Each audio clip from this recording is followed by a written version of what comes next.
Hello again, friends, and you are our friends, and welcome back to another edition of Jim Cornette's Drive-Thru right here, slapping in Louisville.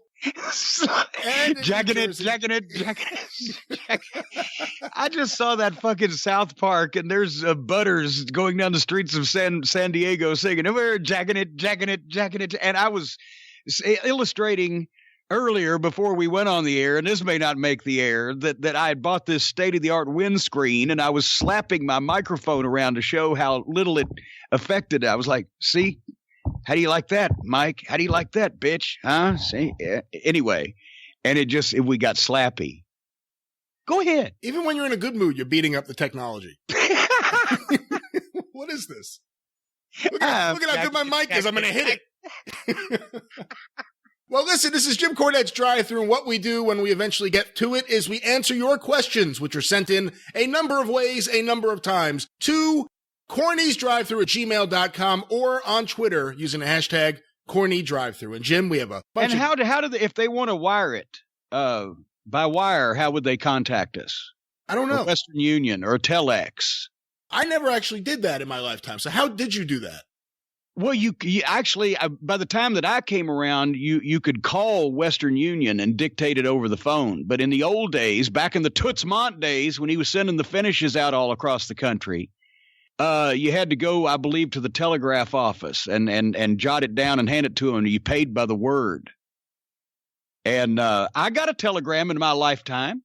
From who? As a matter of fact, somebody in Mid-South Wrestling. No. I tell a lie. I was in Dallas. I was in Dallas because we had done an angle in Mid-South. You've seen the book.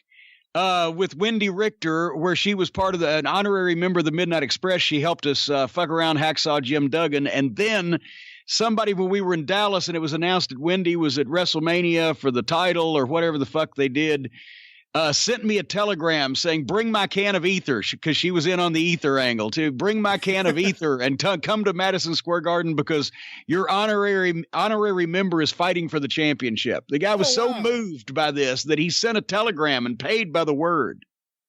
And then they would deliver it to your house. You know, and back in the days when Toots sent the telegrams, that's why everybody had nicknames.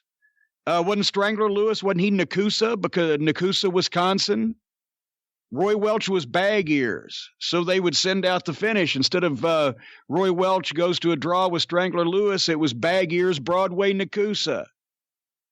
They could send it through the telegram. You didn't know what the fuck was going on unless you were smart to the business. Sam Mushnick. There's still a lot of those Sam Mushnick and Jim Barnett telegrams around, right? Oh, yeah, and they would send out telegrams also from the NWA officially to all the promoters when the title changed hands. Because that was the quickest way, short of telephone, to everybody to let people know. And they would send telegrams to the major newspapers also because it was supposed to be a big deal. Gene Kiniski has defeated Lou Thez for the NWA World Heavyweight Championship. Telegram, boom, boom, boom.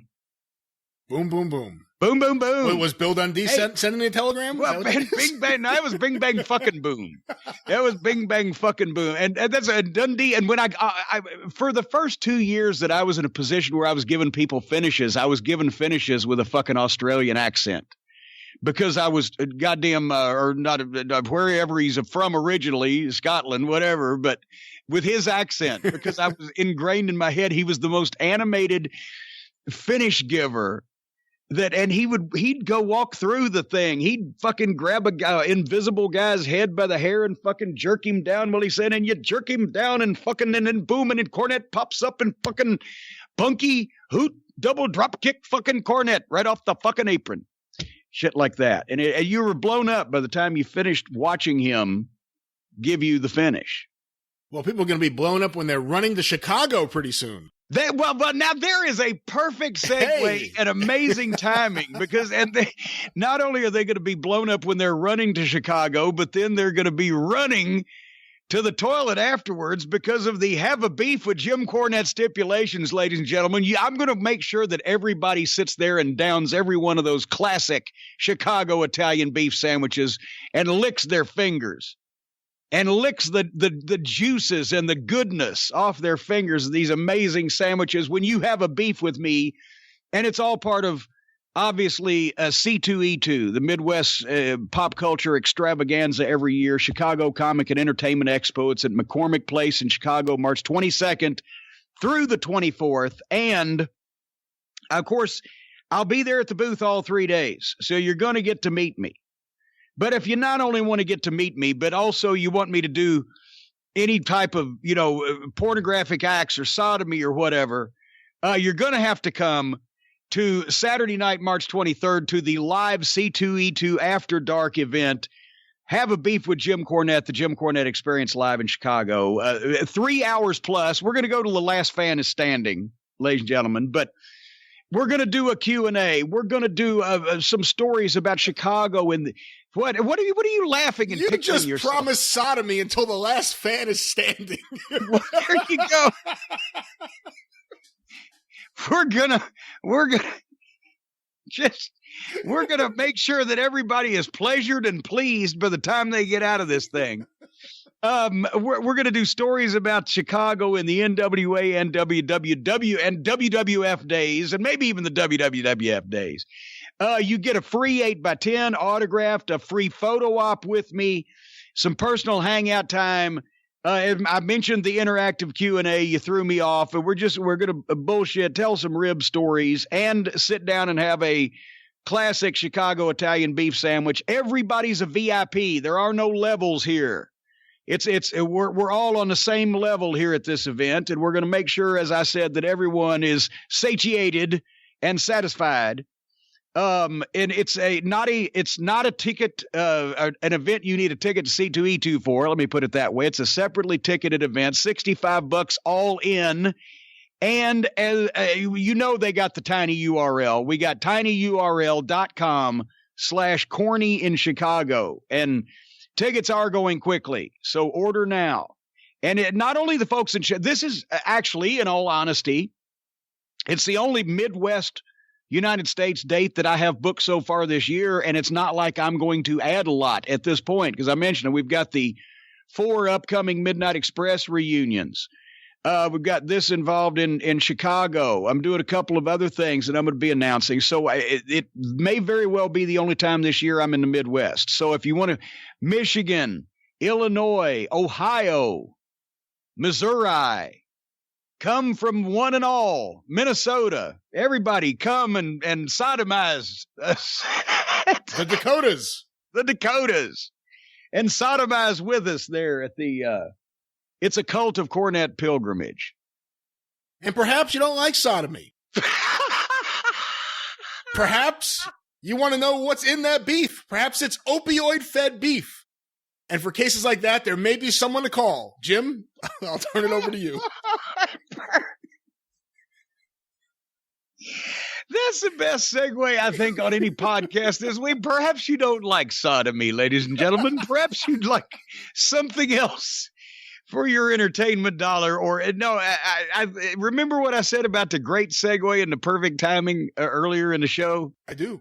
Yeah, I think you just canceled that out. But I will say, in all seriousness, now let's just wipe the smile off our face with a fucking sandblaster, ladies and gentlemen, because now we're going to do the dead dog dedication. We're going from all this hilarity in Chicago, where everybody's going to be pleased and sodomized and satisfied, and now we're going to opioid addicted children and babies. This is not. In all seriousness, we have talked on the program here and the experience a number of times in the past about the opioid problem, not only in America, but also in West Virginia. And we had a couple of listeners who wrote in with their experiences and their firsthand knowledge and remain nameless, obviously. And Trump, now Weasel, this will wipe the smile off my face to think about fucking pig lips. Trump, another of his selling points for building this stupid fucking wall that it was never a possibility, a realistic possibility to do to begin with, but now they've just gone so far with it. But it said it will stop most of the opioid deaths and the opioid crisis. No, the opioid deaths and the opioid crisis is the primary responsibility. It was manufactured, manifested, and fed until it grew into the beast that it is by the big pharmaceutical companies that Trump just about a year ago gave a big tax cut to so they could make more money while they were addicting the entire population of the United States to opioids. That's basically, and so I don't think the wall is going to stop that. As a matter of fact, somebody on the news the other day said basically how whatever manner in which the pharmaceutical companies ship and distribute their product is the biggest drug dealers in the United States. But anyway, I digress. The point is, our good friend Stephen P. New at newlawoffice.com, 888-692-8084.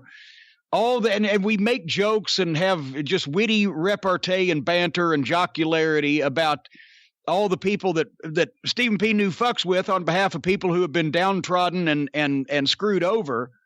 And all the big companies, and he's not afraid to take on anybody. But one of the genre of cases that he's been handling over the past several months, at least, that he takes the most pride in is representing in these class action suits and I guess, et cetera, the opioid addicted children who through no fault of their own or because of the parents' addiction are born addicted to opioids. So this not only makes him feel good, but also it helps out his home state of West Virginia because that's where the crisis, as we've talked about, is the worst. So if you or anybody in your family or your social circle or friends of yours have had the issue with not only with opioid addiction, but also specifically with their kids being born or somebody you know being born with an opioid addiction, Stephen P. New is already in this business and he can help you out. So you can go to newlawoffice.com or you can call 888-692-8084 and try to not, we'll just try not to be silly about a serious subject like that. We never want to be silly about serious things around here, Brian. Now, how am I going to go from the dead dog death dedication? Now bring us back up. Bring us back up. All right. Well, we have some questions. We cremated Rover. We put him under the tree, under his favorite tree. And now it's time to have some fun. All right. Well, let's get our first question in here this week, Jim. This was sent in to CornyDriveThru@gmail.com from Frankie Brooks in Little Rock, Arkansas. I just saw that Mantar is making a return for WrestleMania weekend. Do you think anyone will give a shit 20 years later? I'm pretty sure no one did the first time around. Actually, more people will now than did then because the legend of Mantar has grown. So good for him. That's it? You have no Mantar memories you want to share with the... there's the one story where they ribbed me and said, you're going out with Mantar, and I had to go out at that TV taping, and the tape exists to this day, where I'm, managing a guy with a giant... I mean, it wasn't even Yukon Moose Cholak, where at least he had in his younger days, Moose Cholak could was a fine shooter and had the oomph of his bellow of his moose call, and he was over because it was Moose Cholak. He just had that goofy charisma. Couldn't work a fucking lick, as Bobby Heenan would tell you. Everything Moose Cholak would do as your opponent or your partner would hurt you. And clumsy as fucking cow on ice. But what a great, it was a great look, but it didn't work for Mantar. And there I was. And here comes the guy with the big moose on his fucking head. And what is he? He's Mantar. He's a man. He's a tar. What is he? He's not over. I thought Bruce was ribbing me. I said, no, you're going out with Mantar. I'm like, when it was. I did that, I think, and maybe I might have gone out one other time, I think. And then, how long was Mantar around? Not too long. I don't remember. Not much longer than that, but I bailed first. There's a lot of money to be made for pictures of Jim Cornette and Mantar together with random fans throughout the country. In one of the two matches that I believe I mentioned, he shoots a guy in a turnbuckle. And how was it? Some way or another, he was supposed to charge the buckle and the guy was going to move, but Mantar was going to block himself, but then turn around and get drop kicked or whatever the fuck. but he goddamn stopped. But then he had no timing. It took him forever to turn. The guy's standing waiting, and then another time I think he did hit the fucking buckle, and he was trying to stagger like Yoko would stagger with his arms out. That it was like he was underwater, man. It was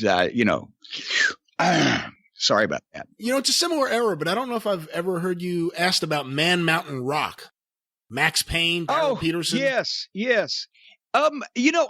Actually, I liked him as a person. He was a cool guy to talk to, and he really could play the guitar, and do all that shit. And, he was a big fun guy. I don't know that the gimmick would have propelled him to superstardom had it been done slightly different or whatever, the rock and roll guitarist or whatever. But, he had some promise as a guy that size and that could do some shit. He just, I like the name Max Payne, but I think when he was in Memphis as Max Payne, wasn't he like using black eyeliner and shit? And that was a little kabuki-ish looking too. I don't know if he ever got everything all together, but I liked just to hang out and talk to him in the locker room. He was fun. Our next question, Jim, was sent in to CornyDriveThru@gmail.com from John Williams. News has come out that over the last few weeks, WWE has denied several wrestlers' requests to be released from their respective contracts. As a follow-up to this week's Drive-Thru, where you described the hiring and quitting process of the territories, has anything similar ever happened in the past? Moreover, is this evidence that WWE may be slightly concerned about all elite wrestling?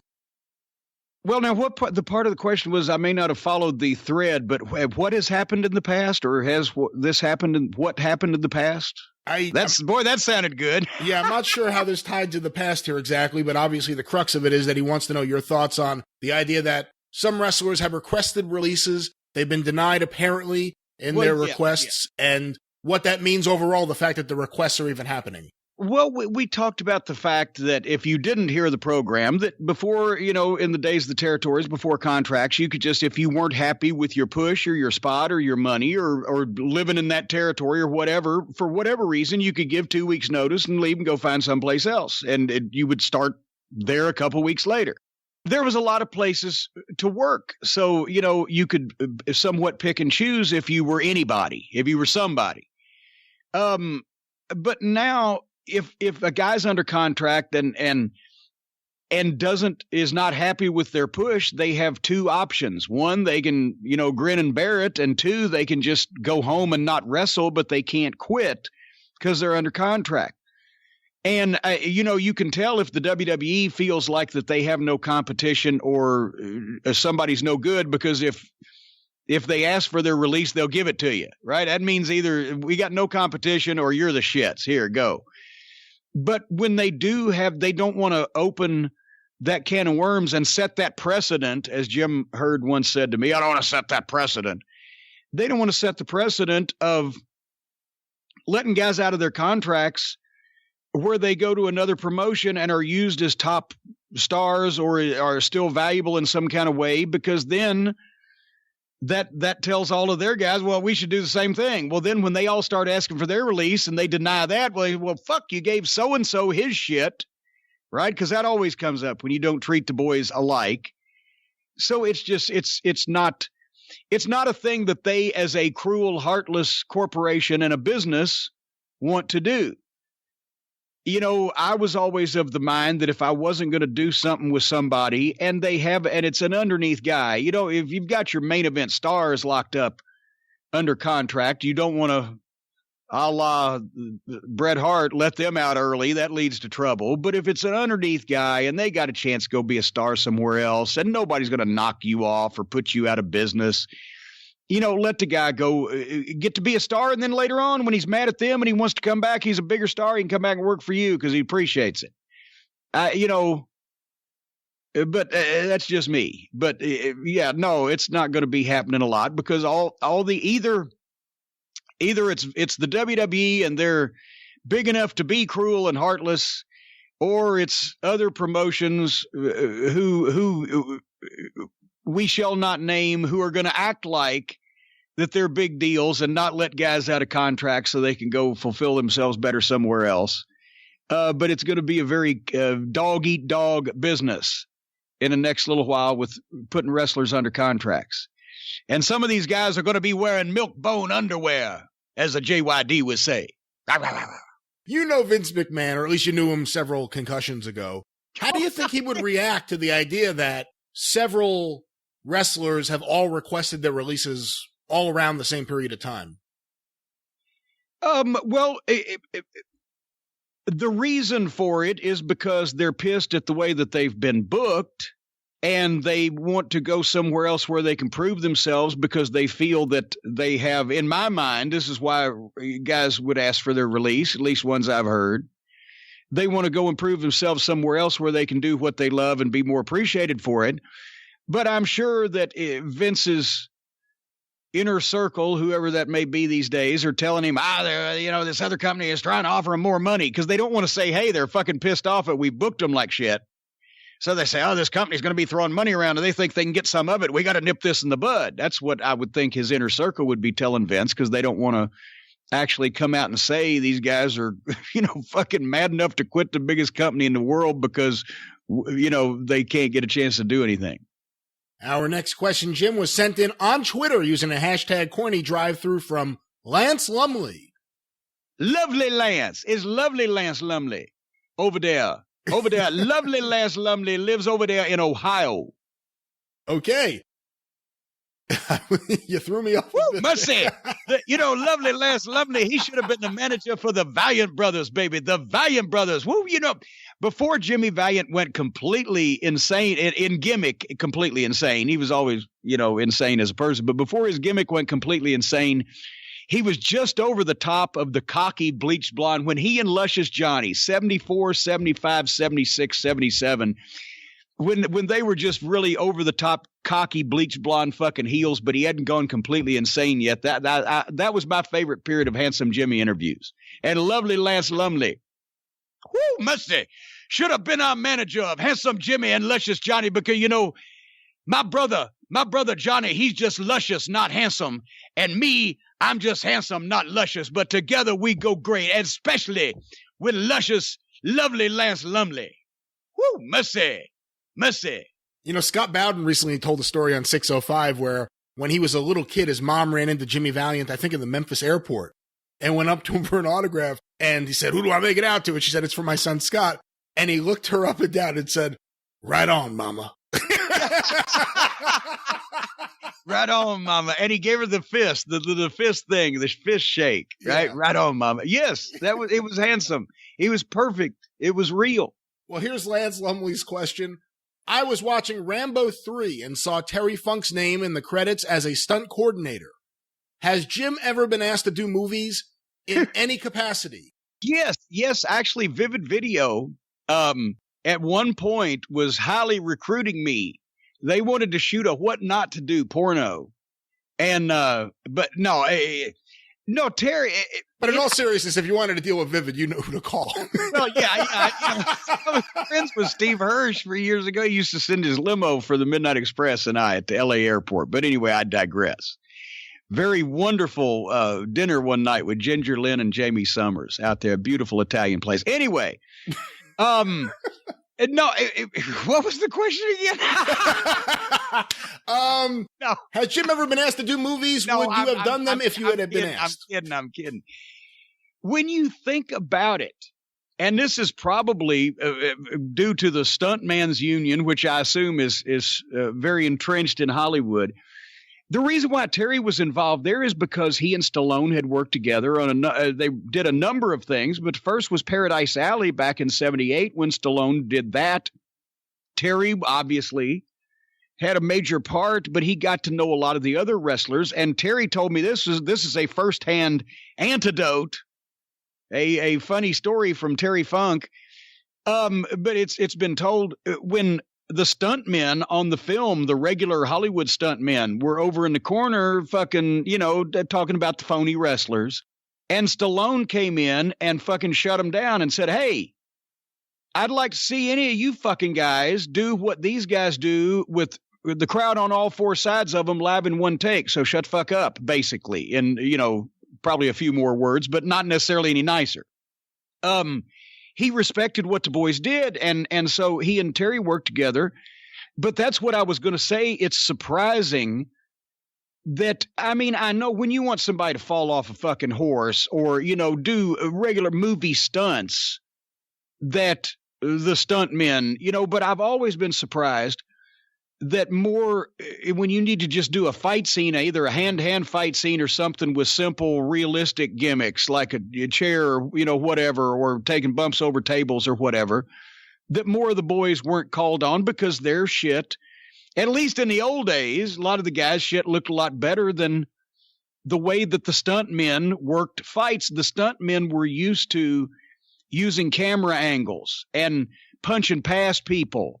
Or, they had a stuntman style of anybody who's watched TV in the 60s and 70s or saw the movies. There was a stuntman style of fighting. I always thought Robert Conrad in the Wild Wild West would have made a great one of the boys because his shit was a next level above most people's fucking TV fights, and he did a lot of his shit himself. But I've always been surprised that more of the boys weren't called upon to put together a more realistic struggle and not use wrestling moves in it, but that was the fucking Godzilla movies in the 50s. They were doing wrestling moves in those suits. Kevin Von Erich once cited that as an example of how big his father was, that Godzilla did the claw in one of his films. Wait a minute. Didn't Godzilla have little fucking T-Rex arms? I don't remember this exactly. No, Godzilla had little fucking T-Rex arms. How would he fucking claw anybody? Then I guess one of the heels. I thought Godzilla was the heel. I guess eventually, did he turn babyface when he started fighting the other monsters? Yeah, because only in the first couple movies was Godzilla, and even then he was misunderstood because he was, he was a victim of circumstance. But then when the other monsters were arisen from the deep or came from outer space or were built and Mecha Godzilla and all that stuff, Godzilla became the babyface. But I still don't see how he'd use a claw. Maybe someone used it on him. Maybe I'm getting the story on Ultraman, the TV show Ultraman. Ultraman used a lot of wrestling moves on the monsters. All right, I don't have a good transition this time. Let's get to our next question, Jim. Let's start talking about opioid-addicted babies again.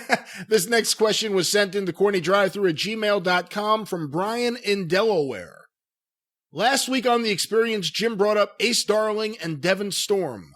Growing up, Jim Kettner ran the ECWA in my area, and I went to many shows in the early to mid-1990s where those two were stars and typically had one WWF guy on every card. I still have programs from around here, somewhere, but I was wondering if Jim ever had any dealings with other talents from the ECWA, or has any stories involving its WWF partnership, and then in parentheses he named a few guys here, Jim, Cheetah Master, Glenn Osborne, Boogie Woogie Brown, Mike Mayhem, Mr. Ooh La La, Rockin' Ronnie, Primo Carnero III, to name a few talents off memory. Well, I several of the first ones, and I worked for Jim Kettner a time or two at his ECWA building in Newark. And he, of course, he was a friend of Dennis Corluzzo's, and I don't remember whether I met Jim before I went up to Stamford or not to work in the office, but as part of what I did in the office, I was doing the third-party booking. And not only that, but at some points, I was booking the job guys for TV. So I always kept a relationship with not only Dennis, but Jim and Blaine DeSantis down in Reading. The guys that ran legitimate shows, or in Dennis's case, semi-legitimate shows, and weren't going to fucking do things stupid if we booked WWF talent on their shows, especially Jim. He was very old school. They weren't going to be asked to do anything embarrassing or stupid or whatever. And I also tried to get like Ace and Devon and Cheetah Master was a good kid. Glenn Osborne, I always got them booked either in, TV matches or just to be extras where they could be around and hopefully somebody look at them at some point. And they always did a good, because they showed up, they did a good job. They looked good and they were the cream of the crop. And some of the other guys, goddamn, what was his, shit, you just called it. Boogie Woogie Brown? Boogie Woogie. Here was the thing with Boogie Woogie Brown. he was this black guy, and I think he was an advanced age for one of the boys. Even then, he was in like his 40s or whatever, but he was a gimmick, and he had great music that they brought him out to, and he had a great entrance, and he didn't do stupid shit that embarrassed the business, at least when I saw him, but he worked a normal style, but he was older, he was out of shape, but he was over with the crowd in their building, and so that he didn't get booked on WWF TV, and he understood why, but he enjoyed being part of the business and working there. And he was a, you know, a good guy. So, but all of those guys, they did real good shows. And like I said, Blaine, who I think was an attorney in Reading, but he promoted there for 20 years or more, you know, on a independent basis. And also Alpha was running up around Hazleton at that point, and you'd stay in touch with all of those guys, and you'd give their best guys a chance to be seen, and or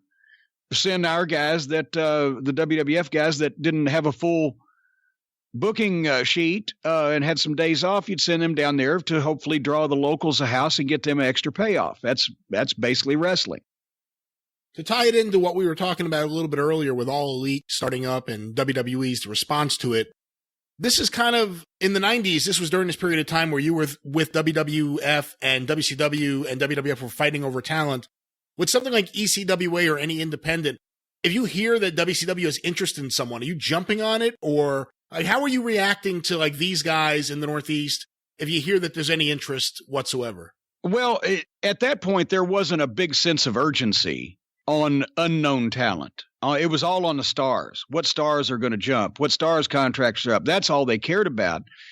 The guys on the independents, whenever I heard, you know, I mean, we told the story about me trying to tell Larry Sharp, hey, just have Paul White have one fucking match. So I got a tape to send to Vince and I'll get you a fucking deal. And of course, they snapped him up in WCW before he even had that match.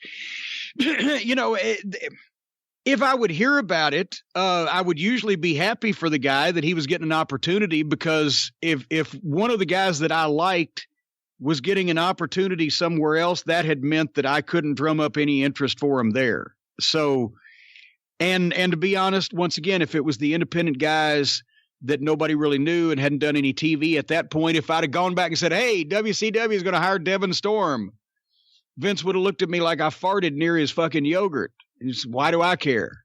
You know, that was it wasn't about finding the newer guys at that point. And until we actually, it was 98, 99, and they started realizing, well, we're starting to run out of people. And then they wanted to train their own for a couple of years. And they remember, even when fucking Laurinaitis was running talent relations, they didn't give a shit about the independent guys. They wanted to find guys from scratch. They were passing up the guys who went to wrestling school on their own nickel and worked shows at a loss a lot of times because they wanted to be wrestlers and they wanted to get better, and finally had gotten somewhat of a good reputation, you know, on the independent scene for having some kind of name, and they were passing them up for lingerie models and fucking bodybuilders because they wanted to train them from scratch, who only wanted to be wrestlers because you were giving them a fucking contract for 6 figures a year. I'd like to have taken all those fuckers and taken a goddamn backhoe and just burying them up under the fucking dam. But that's just me. Our next question, Jim, was sent Did I get off the topic there? Just slightly, I guess I did. Well, I don't want you to get out your backhoe, so we should keep moving forward here on the show. Our next question, Jim. What about my bottom hoe? Well, our next question was sent in on Twitter using the hashtag CornyDriveThru from AJ. Does Jim have any fun stories about working in Burlington, Vermont for the WWF? The rumor is that The Undertaker is banned from there, but I can't confirm it. I don't know anything about that and don't know why that would be. But yes, 2 memories, one good and one it turned out okay. But I had driven up from Burlington, Vermont from Smoky Mountain, because it was one of those weekends where I didn't want to fucking fly. I think we had, obviously it was a Monday, Tuesday, Wednesday. I think it might have been after a pay-per-view, whatever, but we didn't have any major shows going on at home. I didn't want to fucking get on a plane, go all these fucking places. I think at that point, Burlington, Vermont may have been someplace that we had to at one point ride on a ferry to get to. They actually did a WWF TV show in the mid-90s somewhere that from where we were, we had to drive to our cars to a ferry boat and drive the car on a ferry and take it across somewhere. We'd had to go 3 or 4 hours out of the way. They had some off-brand goddamn small-town TV tapings back in those days. But Burlington, Vermont, I had fun because one of the old maintenance men who still worked there was there and talked about it. Burlington, that old building, was really in the old days part of the Montreal territory. And that's with the first building that Andre the Giant worked in the United States when they brought him to Montreal, was that old building in Burlington. And it was a cool old, theater auditorium type of thing with a stage and the curtain and then the cool old looking seats and the balconies and everything. But that's also the place I'm trying to get the fuck out of there right that night before the crowd gets out, because it was a chaos parking scene because it's kind of downtown. It's one of those deals, and I want to get back on the road to the hotel wherever the fuck I'm going. And of course, as soon as I'm done, I come back up and there my suit bag is fucking padlocked to the goddamn lockers. The Steiner brothers have struck again. Oh man. Rick and Scott are, and it's padlocked. The hook that it won't come off the bag, the hook that hangs the bag up, that's padlocked, and then there's another padlock through the fucking handle that won't come off on the, and I'm like, motherfucker. But instead of spending time to put it over and chase down who actually did it when I had a pretty good idea anyway, I had made friends with the fucking old custodian. I went to him, I said, hey buddy, you got a lock bolt cutters? And he said, yeah. And he handed me a set of bolt cutters. I went, boom, snip, and got the fuck out of there. So it always pays to make friends with the building employees. But Burlington, Vermont, that's the one and only time I was ever fucking there. Our next question, Jim, was sent in via email to CornyDriveThru@gmail.com from Lucky Kearns. I recently came across the 1988 Bunkhouse Stampede on the WWE Network. You were in the opening match in Bobby Eaton's corner when he challenged Nikita Koloff for the NWA TV title. The match ended in a time limit draw. My question is this. I know that a lot of matches would go Broadway at house shows, but on a pay-per-view? What was the point of the time limit draw on a pay-per-view, and how often was this done back in Jim Crockett Promotions? The Bunkhouse Stampede pay-per-view, January 1988, was the bottom point where just about everything involved in Jim Crockett Promotions, the business end, the fucking Dusty's bookie, everything lost the plot, as they say, right at the same time. That was the worst big show I think that Crockett ever did. Because I mean, it was Snake, but they're trying now. They're going to go challenge Vince in his backyard, New York, right? And of course, the closest they can get is the Nassau Coliseum on Long Island, which the crowd for WWF shows when I went there years later was notoriously hard and quiet and indifferent. And the people, they didn't give a fuck about us. Besides that, it had been the previous Survivor Series, previous November, that they had the goddamn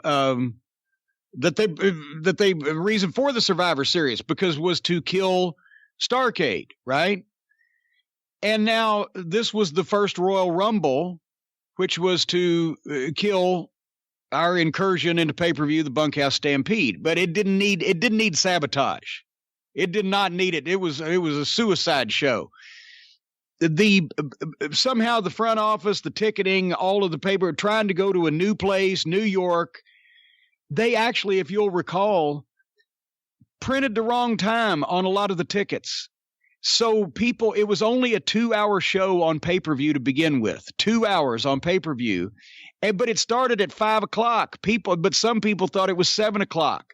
So a lot of people were coming into the building, not enough to save the whole goddamn thing. It was still a shitty house by New York standards. But some people were coming in during the last 2 matches because they thought they were coming to see the start of the show. The people that had got there early weren't much fucking happier. It was a rotten card. To debut with the Bunkhouse Stampede on top, even though it was near and dear to Dusty's heart in New York, was just a mistake. They didn't give a fuck about the Bunkhouse Stampede. They would have rather seen Ric Flair versus Dusty Rhodes or Sting and Lex Luger or the fucking individuals. We know that now because now that I've been around New York, I know how Vince trained them. They wanted to see the fucking stars on top in matches with each other. They didn't want to see a Bunkhouse Stampede battle royal in a fucking cage, blah, blah, blah. Also, the undercard was, I don't know what Dusty was thinking. I know he wasn't on drugs. I suppose that there had to be some train of thought for just having a cold match undercard. But one of those matches was, and Stan was on a dark match, and I'm trying to think who he worked with. It's in the Midnight Express book. But so I was out there twice that night, and I wanted to cut my fucking throat at ringside at that dead-ass show and that dead-ass crowd in that dead-ass building. And then trying to go 20 minutes, Nikita was willing, but he was a gimmick performer, that the Russian Nightmare that needed to be, featured, and Short Man Smash and Russian Sickle and Jatoata. Not trying to go out there and be the world television champion and wrestle anybody 20 minutes Broadway in a cold fucking match.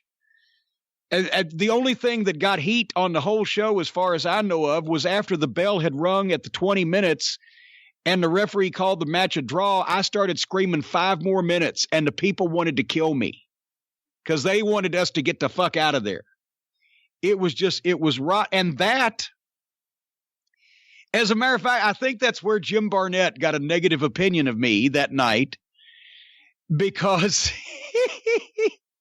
little did I know when Turner Broadcasting bought the thing, they'd hire him to be Jim Hurd's primary fucking parrot. But they had brought Barnett in to try to consult because he had got on the outs with fucking Vince the previous year after WrestleMania, right? And he was in the corner standing there talking to somebody, I don't know who, when I came back after that fucking match. And I did not like to bomb in major markets. And especially since it didn't fucking happen often, I was fucking hot. Right? And I was making plain what I thought about the whole card, the idea of running there, the booking, 20 minutes with fucking Nikita, not that it was his fault. And the whole goddamn thing of why couldn't we had 20 minutes with the Rock and Roll Express to at least wake these fucking people up? The Rock and Roll wasn't even in the territory, I don't think, at that time. But a tag match with anybody to wake the fucking people up, which, anyway, Barnett, I found out later on, said, well, if one of my talent had been going on like that, I would have fired him. Well, he didn't fire me, Jim. And it was the same tone when he said, well, if Pillman doesn't get over, or if the angle doesn't get over, blame me. Well, it didn't, and I blamed him. That was another time. You do a pretty good understated Jim Barnett. I like it. The understated Jim Barnett. There's a top 10 character for the Super Podcast. Hey, I know the guy to play him. But let's get another question here, Jim. This one, you have a lot of good ideas for the Super Podcast lately. This one was sent in to CornyDriveThru@gmail.com. Cancellation was number 1 on the list. I don't know how you thought about that. This was sent in by Matthew Singh Dohanji. Dosanji. No.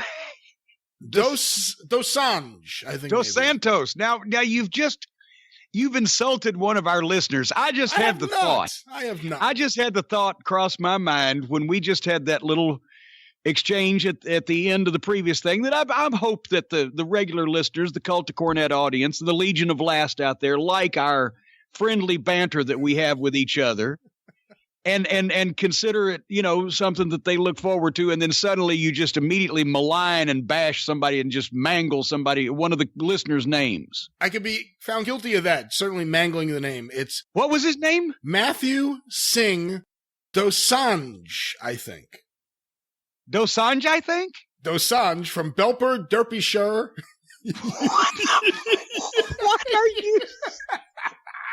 It sounds like you're doing prep for a colonoscopy. What are you, burpy derp? What the fuck? What did you just his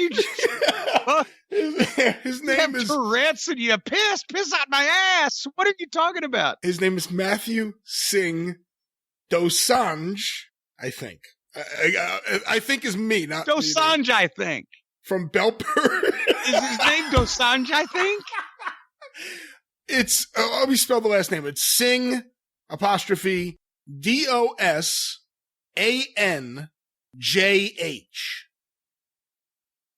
Well, there's no I think on the end of that. Is it Dosanjh? Or thereabouts. Or I think. Or I think. And where is he from? Where's the hometown? He's from Belper.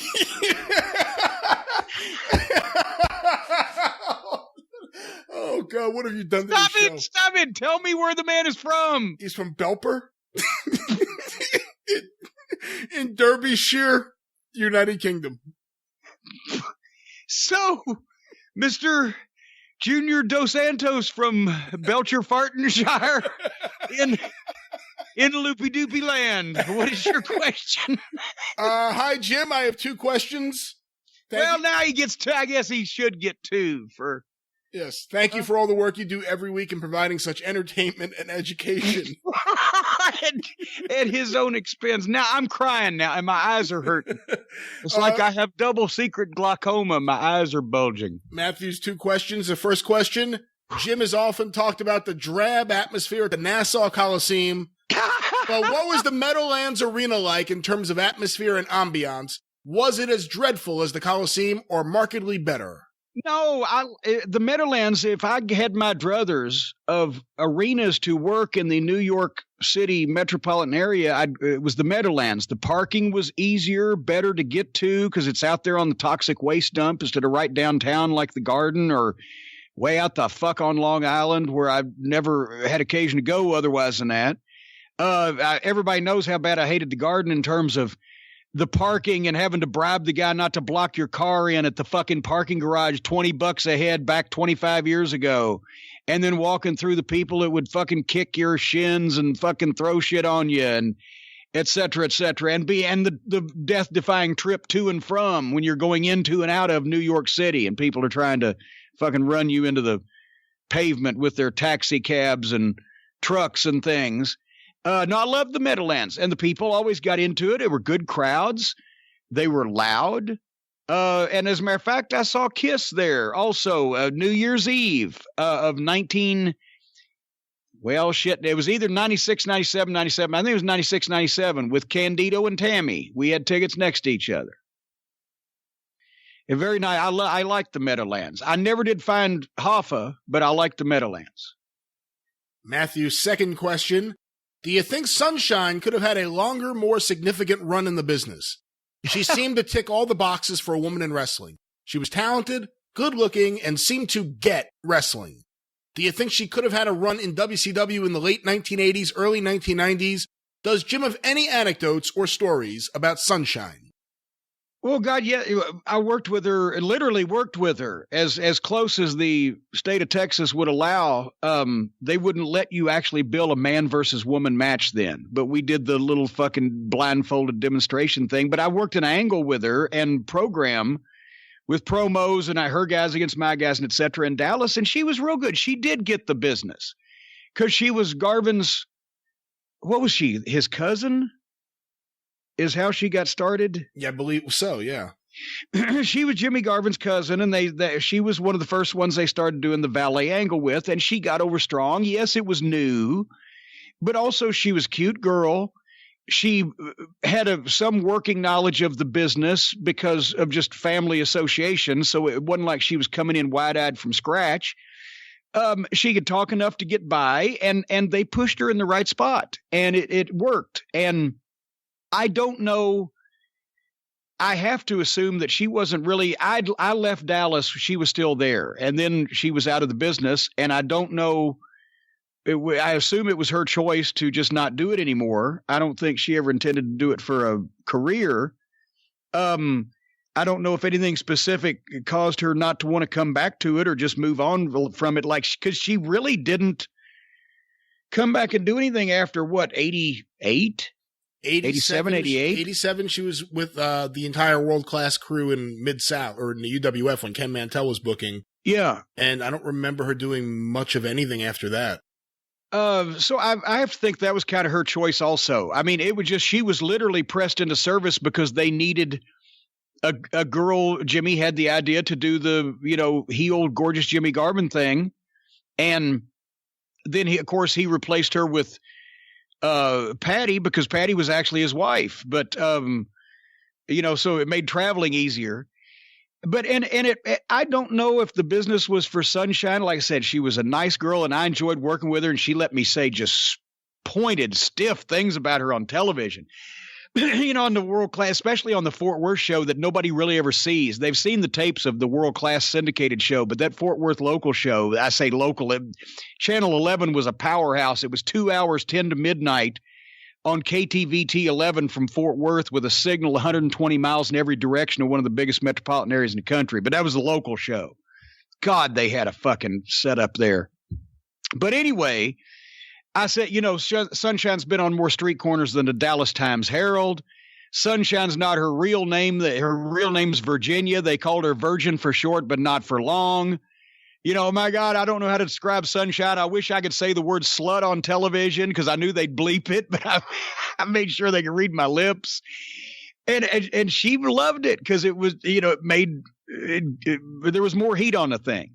So anyway, but I do know also that at one point when Hercules Hernandez came in, and this was right kind of before we left the territory, Herc had come in. I'd worked with him in Louisiana, and I loved him. He was such a great guy. But goddamn, he didn't have his shit together in his personal life, and his previous girlfriend in Louisiana had fucked him around a lot, and just bad shit happened to him. It just seemed like he was cursed to be one of those nice guys, just can't get a break. And he and Sunshine hooked up on a personal basis as well as a professional basis. But to show you, they were in a top spot in world-class wrestling, which, well, I would say Herc was in a top spot, but they were in a spot in world-class which should have been making them, you would think, from what we were making, around $800 to $1,000 a week. And, in Dallas, Texas in the 80s, that's not bad. And they were both in such bad shape personally, financially, that they neither one had an operable car, and they were taking cabs to the spot shows, 60 miles each way. They'd take a cab to the spot shows because they didn't have transportation. They wanted to ride together. I don't know. I think it may have been better probably that Sunshine at that point may have got out of the business after a while. You missed Stella Mae French when you were there, right? No, I met her. I missed her as a performer, but guess where I met her? Where? At my dry cleaners. She was working at my dry cleaners down from my apartment. When I would get my suits dry cleaned, I walked in because it was the closest dry cleaners to where I'd moved in the apartment to. And I walked in the first day, and she said, "Well, hello, I'm Stella Mae French." Oh, well, goddamn, you are. And that's what that's why they got her involved in that angle, because she happened to live in Dallas, and she was what was her working name? Who was it? She was one of the old time ladies. Oh, I don't know. Oh, God. Oh, yeah. She'd worked 20 years before, I think. That's why they got her into it to begin with. And she just happened to live in Dallas. I can't remember what her name was. Some tremendous promos she did on world-class TV. Yeah, no, they didn't really just grab a female truck driver out of the fucking Allied Van Lines cab and bring her in. No, she had been one of the girls. Well, they never said one of the girls. Even the girls in those days, they were one of the boys because they were smart. They were with it. They were in the business. I'll tell you, that Sunshine promo, the Sunshine press conference after the breakup with Jimmy Garvin because of Precious, who was, what was she? Sunshine 2 originally, before she became Precious. That promo she did is the best promo any woman has ever done in professional wrestling. Yeah. It's just, it's so believable. And then Bill Mercer goes to Jimmy Garvin's house and he answers the door in a towel and Sunshine's just wearing his shirt. Or, excuse me, Precious is just wearing his shirt. Yeah. Yeah, great stuff there. The booking of Ken Mantell. Well, that was the booking of Jimmy Garvin and to a lesser extent than Chris Adams and everything. But that Mantell did let the boys that he had on top do most of the shit they wanted to do, which helped save a lot of things. I'll tell you that. Our next question, Jim, was sent in via email to CornyDriveThru@gmail.com from Kyle Barber. I'm a longtime listener and a first-time emailer. I was watching a shoot interview with Wildfire Tommy Rich, and in the interview several times Tommy says he doesn't like Jim Cornette. He is pretty adamant about it, in fact. Asked to choose between Jim and Vince Russo, and says he doesn't like either of them. So my question is, why does Tommy Rich hate you, Jim? Did you start the rumor about him bleaching his ball hair? Oh, God. I wouldn't want bleach anywhere near. But anyway, I don't know. Actually, it's news to me. Because every time I see him, and it's been within the last couple of years, hi, Cornette, how you doing? But I mean, we haven't sat down and had any long conversations, but I've seen him as recently as he actually has had his teeth. I'm saying that's only been the last 2 years he's had his teeth, so I've seen him then. I have never heard anything about it. But it depends on, I don't know where this gentleman saw this or if it was recorded, when it was recorded, but sometimes Tommy's car breaks down on the way to events and he has to take time to get the car fixed. Of course, it takes a while. People come fix the car, but usually he does have the good fortune to break down in front of some place that serves alcoholic beverages. I remember one night in Smoky Mountain, him and Jimmy Del Rey were riding together. And they weren't there, and it was after bell time, and I'm fucking panicking. Of course, there's no cell phones then. And then they came in, and they had broken down right in front of Bennigan's, right about a mile from the building. So, anyway, I don't know. Our next question, Jim, was sent in via email to CornyDriveThru@gmail.com from Jim Williamson. I was reading an article about the upcoming Royal Rumble. The writer speculated that Ronda Rousey would win a very competitive 15-minute match over Sasha Banks. The columnist wrote, "They have likely practiced the match for a few days before the show, which is customary for a Rousey match. Why would a wrestler need or want to practice a match? Is Ronda's inexperience a factor? Do you know of other wrestlers who either wanted to practice or were instructed to practice by the promotion or front office?" Well, I guess they've practiced a lot of matches in modern years in the WWF, haven't they? Is that really unusual anymore? A lot of guys do. But as far as, I'm willing to give Ronda Rousey a pass because she has been basically thrown out there to sink or swim at the absolute top main event level. And so she's a world-class athlete.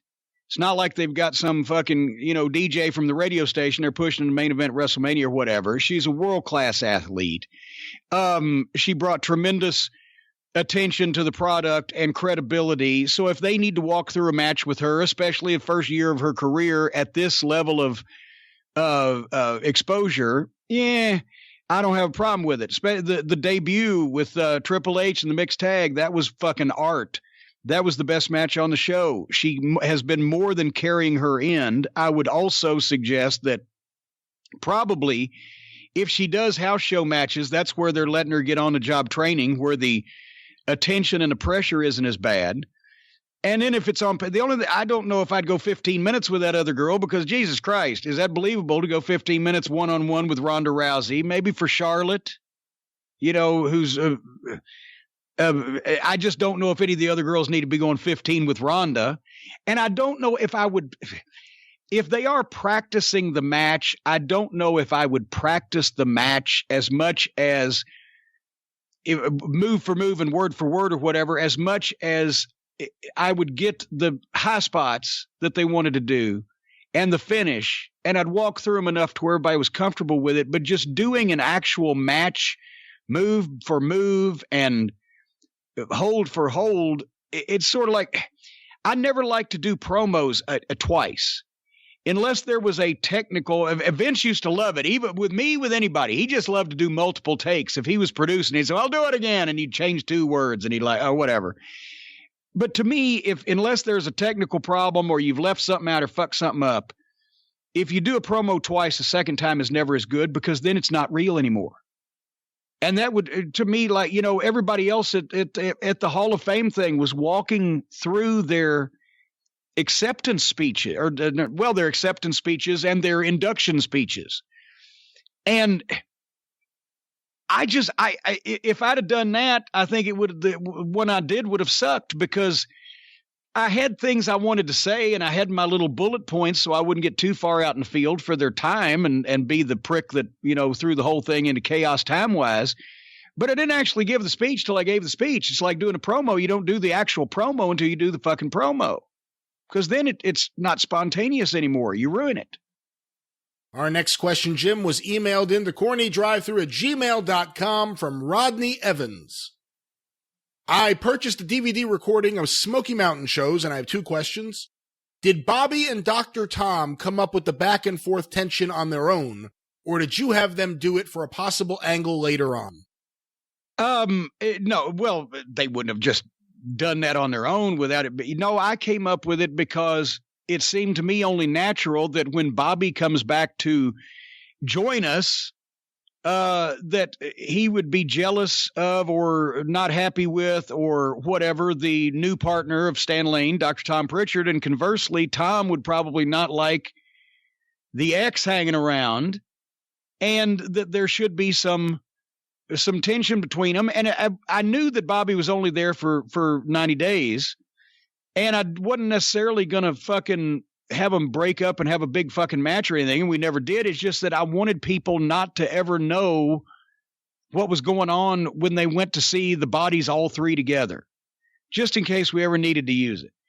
And the one time on TV where I got them into each other when something happened, one blamed the other, and they tackled each other and we went down. The ending of the TV show got fucked up, because it's one of the few times that I didn't actually go supervise post-production myself. I sent notes by fax machine to the editor at the production company, and I gave him verbal cues and times on ins and outs. I didn't realize that the fucking announcer said the same exact sentence twice in two different places. In the goddamn, and so, but once again, we had gotten an inexperienced editor, and it basically they went off before we actually got to the fucking pull apart and the whole deal between them, and it was just so we had to show the footage the next week. I was watching TV.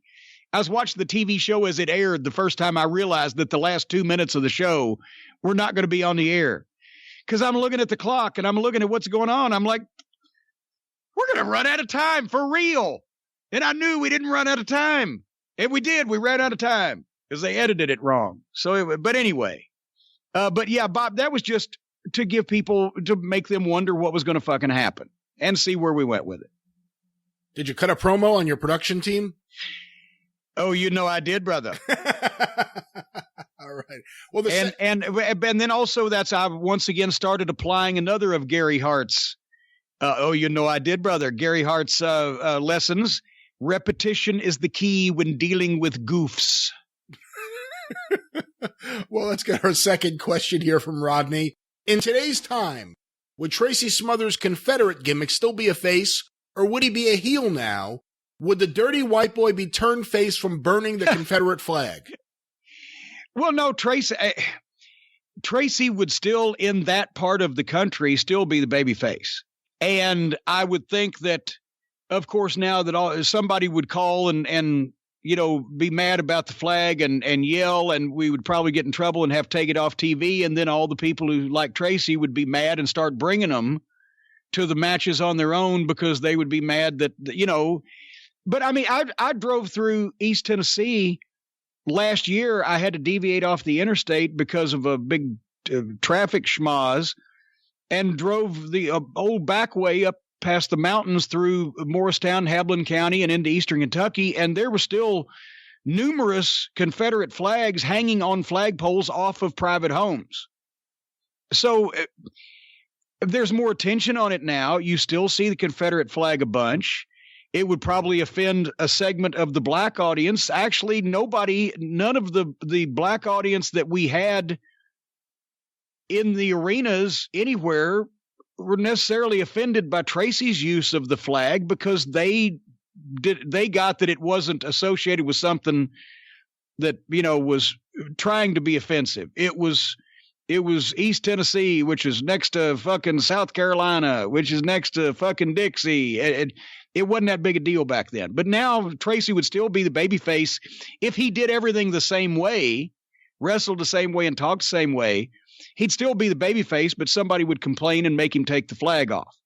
Dirty White Boy would still definitely be the heel if he burned the flag, especially if he said and did everything else he did, which was renouncing his Southern citizenship to move up north and become a Yankee from New York, and that he hated all the fucking redneck fans, he'd still obviously be the heel. And he'd be the heel for burning the flag, except with the segment of people that would want the Confederate flag burned, which probably wouldn't be watching the wrestling show. So it's all just perception. Our next question, Jim, was emailed in to CornyDriveThru@gmail.com from Jimmy Oakley. Jim, as a kid, I remember Greg Valentine being kind of boring. Now, rewatching his matches as an adult, I still find him boring, yet every match I saw him have was undeniably great. He seems to have an unbelievable in-ring ability, and I now deem him to be one of the best workers of all time. Can you please share some thoughts on Greg Valentine? Well, and here's the thing. Greg is not a fireball personality outside the ring either. As everyone who's met him at a signing will attest, Greg, he's low key and low spoken, not over the top guy. But that part of that's what made he and Flair such a great fucking team, because you had two guys who worked well together but were opposites personally. And not that they didn't like each other, but they were just opposite personalities that were a good tag team. Greg lived by the motto, don't do shit you don't know how to do. He didn't do anything that he couldn't do well, but everything that he did exceptionally. All of his shit looked believable. Nothing was outlandish. And he had, because his father, Johnny Valentine, was one of the great psychologists of all time. He had it naturally how to go out and get a match over or get himself over in that context. And he had a different style than a lot of people. That fucking straight ahead trudge that Johnny Valentine had, where you had to hit him harder and harder and harder to get him to sell a little more and a little more and a little more, but he had to fight for it. Or on offense, he'd beat you fucking down. Boom, boom. He'd just coming like a hammer. But then if the babyface did fight for it, eventually they'd get it and he'd start bumping around. It was just, he was believable. When you got the Mid-Atlantic tapes converted in, 89, was it a revelation to you to see him in those earlier matches with Flair, or had you seen enough of them already that you knew what he was like earlier in his career? No, That's not even early in his career now that I think about it. Well, no, I had seen early 80s videotape already, and I had seen him several times in Cincinnati when me and Bolin and Weasel Dooley would go up and see the Crockett matches when Crockett opened up Cincy the year before I got into business and had to quit going up there. I didn't have to quit. I could have taken, I guess, a day off. Hey, Jerry, don't book me. I'm going to see the real stars up in Cincinnati for Crockett. Yeah, but anyway, I'd seen Valentine. No, I knew that he was good. I got to see a lot more. I got to see a lot more of, when I had those Mid-Atlantic tapes dubbed over, I saw guys that at that point I had not seen at all, or certainly more of them in house show match footage than I'd ever seen before. And that was, in 1989, because they didn't air or sell tapes of 70s main event house show matches with names like that. And the Anderson brothers, I'd never gotten a chance to see them. What was the biggest holy shit thing to you? Because obviously people hone in on that early Ric Flair interview or all those Flair Steamboat matches, but what things really stood out to you that you couldn't believe you were seeing the first time you watched it? Yeah, well, the Flair and Rip Hawk interview, which is like, and the Johnny Valentine interview, where basically David Crockett says, this is Johnny Valentine coming to Mid-Atlantic Wrestling. But also the one Steamboat and Harley Race NWA title match that I knew it was a big reel. Because, the reels were various sizes, but this thing was a big fucking reel, and it did say Steamboat Race. So I was waiting to say, and I can't even remember now how long it was on the tape, but that's the one that's like 20-something minutes of that match. I think it was an hour Broadway, and I believe, as I recall, Don't You Get the Finish, but, it was 20 or 25 minutes, that thing, which was the longest match of the group. That was a holy shit. And then the interviews.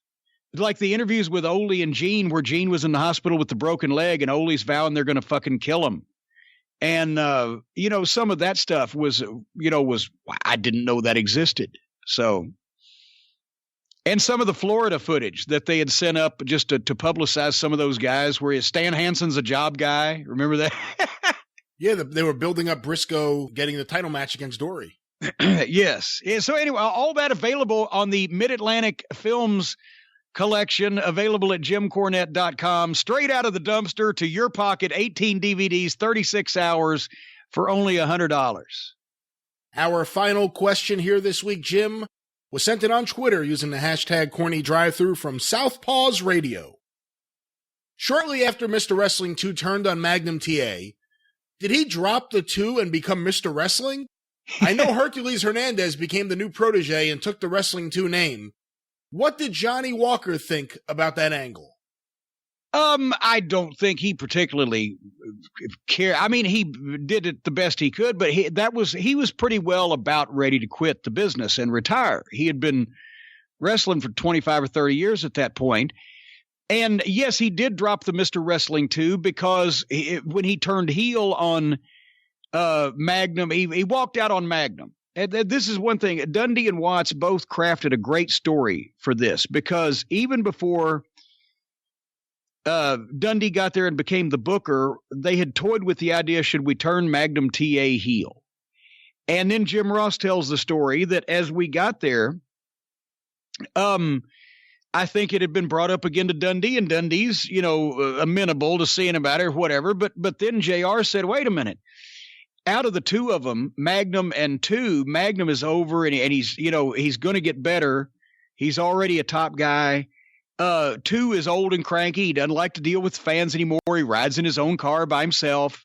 He's about ready to retire. He'd be more believable as the cranky old bastard. And plus, it's a way to get one more little run out of him on top before he leaves the territory. So they went with that. They had Magnum, the babyface, in a situation where Wrestling 2 against the evil Midnight Express got so displeased with his protege that he just walked out and left him in trouble and left him to get beat and take the fucking lashes that the stipulation called for.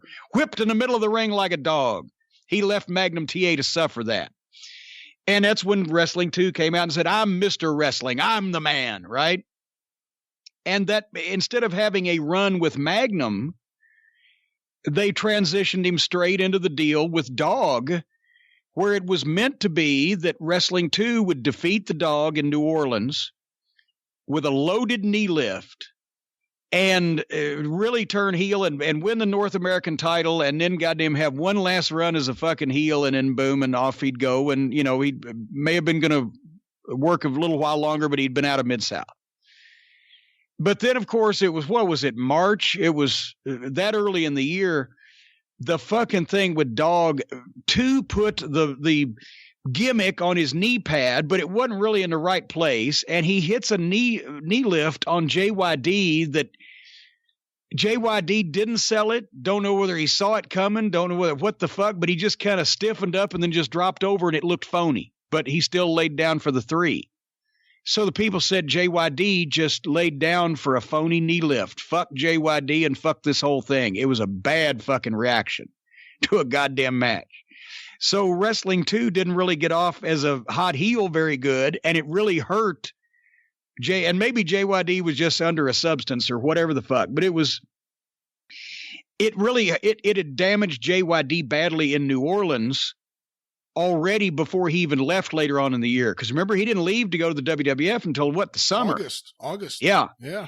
Well, he was already kind of dead in New Orleans just off that finish, because it looked plainly like that JYD got hit with something that wasn't real and went down and let somebody pin him. And that was, you could tell in the building the reaction. Rumble, rumble, rumble. What the fuck? That was the worst thing that could have happened to any wrestler, probably, except if Lawler had sold an invisible hand grenade in the Memphis Mid-South Coliseum. Nothing worse could have happened to any wrestler in any market than JYD looking phony in New Orleans.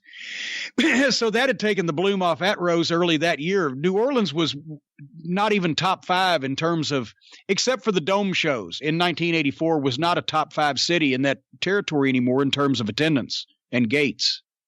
In watching Mid-South Wrestling from 82 every week with Mike Mills on the Mid-South Wrestling Television Review podcast, the Dog's in amazing shape. He's cut. He looks just in great shape. And it's less than a year and a half later that everything is different.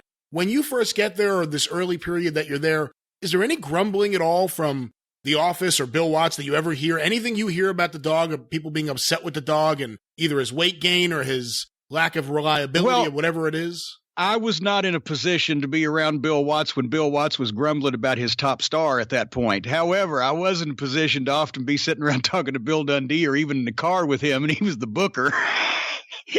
And I mean, he could speak to me and Bobby and Dennis because we all knew each other. Fuck, Bobby was his, I'm starting to get Dundee's accent again. Bobby was his fucking son-in-law. And it was like, yeah, dog's fucking, you know, because he was doing the shit at that time period heavily. And, you know, it didn't go without notice that no, not only is he gaining this weight, but fuck, he's getting lazier and you know, he was still over on Aura. And the promos were tremendous, but, you know, it was harder to, well, during the last Stampede, especially after Watts tore his hamstring, kicking Dennis Condrey in the head, you know, with that one spot they do where Dennis would get juice, sometimes even on purpose. Watts was almost immobile, and Dog was just... Like the cold tag he gave Watts in the Superdome, my God, my butthole quivers still to this day. Say it was the coldest tag I've ever seen anybody give in a main event match, and it was in a Superdome. Or when Dog was, and I love JYD, and I'm not trying to knock him, but he was just not in a good place at this point. He was going to slingshot me in after one of the matches where I was supposed to be dressed in my mother's dress or put in the diaper or whatever. But I'd be on the apron, afraid to come in the ring and screaming at the referee, and Dog was supposed to come over and slingshot me in, right? Where I'm holding on to the top rope, and he grabs it and bows it out and brings me in over, right? Which is a bump I was pretty good at back before my ass got real big. But you have to grab the top rope beside where the guy is standing to get any motion on it and get the idea across, right? I'm standing there in the middle of the apron holding on the top rope. He just stood in the turnbuckle and grabbed the top rope with two hands and went kind of, and I'm going to fucking bring myself in over the top of him. What the fuck was that? But at that time, they weren't really seeing it because it was still the Dog, but it got visible a couple times. It was bad. Well, with that, the drive-thru has closed.